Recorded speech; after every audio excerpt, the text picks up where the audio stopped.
consumer packaged good companies, targeting companies under $100 million in their M&A strategy.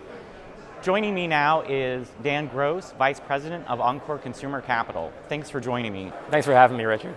So, you used to work with a large consumer packaged goods company, General Mills. What is the new strategy? I think broadly speaking, the large consumer products companies and the household names we've all heard of have realized that domestic growth has been really tough to come by.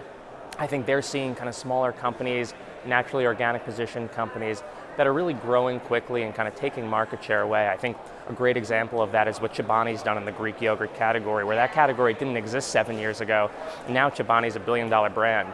And I think these big packaged goods companies, what they're realizing now is that they're going to have to acquire growth domestically because some of the older mainstay brands just aren't growing anymore. And so as part of that initiative, they've been willing to dip down to the sub-$100 million companies and just smaller, fast-growing companies that you can bolt into your sales force and put through your distribution network and kind of instantly realize additional sales by putting them in more stores, but also kind of upside margin opportunities there. And we're definitely seeing them come in on deals where they probably wouldn't have been 10 years ago because the growth was still there domestically. What are some good examples of recent transactions? I think a great example of a lower middle market company, you've got Snyder's Lance just bought Pretzel Crisp, which is a really interesting company and a company that was growing quickly and in the salty snacking space, and they wanted to get more growth there. Encore, we sold Adele's to Sara Lee, and that was another kind of fast-growing brand. Was just an interesting platform, natural position. We had reduced the sodium a lot over the lifetime, and growing in the refrigerated part of the store where you're seeing a lot of growth these days.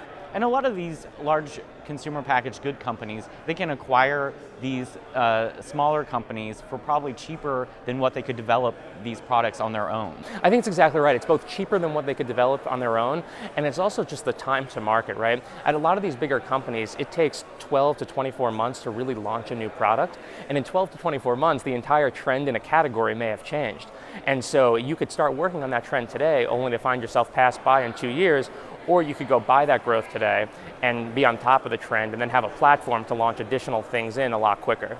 Annie's is a great example of a company decided to go public on its and stay independent. There are other companies out there that look particularly attractive. Amy's, Applegate. In the lower middle market, Blake's is another example of a promising brand in the space. Can you talk a little bit about some of these companies? Because what you're seeing in the grocery store is, especially the companies you're talking about that are in the freezer case, what you're seeing is the freezer case is a very defined space in the grocery store, and getting smaller as refrigerated and fresh prepared stuff takes share from it. And so the brands that are doing well in there are no longer the kind of 2,000 calorie lasagna dinner.